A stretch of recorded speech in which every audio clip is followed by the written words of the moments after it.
Anna Grimm's daughter removed the wireless headset she had been using to monitor the radio channel, stepping back from the bank of surveillance monitors inside the rear of the unmarked Renault truck. Her gaze raked over the gang of field technicians waiting for her word, each one carrying gear with which to sanitize the site. None of them would move without her order. Grimm, as most of her colleagues knew her, instilled that sort of obedience in her subordinates. Firm, no-nonsense, and pragmatic, the tall, henna-haired woman's official title was Technical Operations Officer, a deliberately vague euphemism that could cover a multitude of clandestine works. In the real world, that translated into mission command for one of the best-kept secrets on the planet, Fourth Echelon, a covert anti-terror and counterintelligence unit that lived in the deep black.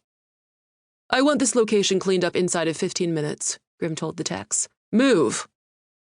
The team, each one dressed in deliberately nondescript street clothing, scrambled to obey. Emerging from the rear of the truck, they made their way to the derelict Gunterfabrik building, while Grimm followed on behind at a more leisurely pace, checking up and down the street with a clinical, experienced eye. No police, no watchers, all clear, for now. She didn't need to tell the techs that they were operating in-country without the blessing of the German government or their intelligence services. If the Bundesnachrichtendienst, the BND, knew that a Fourth Echelon Splinter Cell deployment was happening right in their backyard, their reaction would be, to put it mildly, unpleasant. Thus, it was vital to pick up after themselves and leave no traces that they were ever here.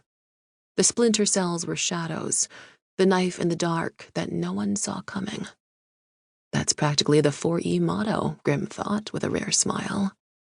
This hunt and trap mission was part evaluation, part live fire exercise.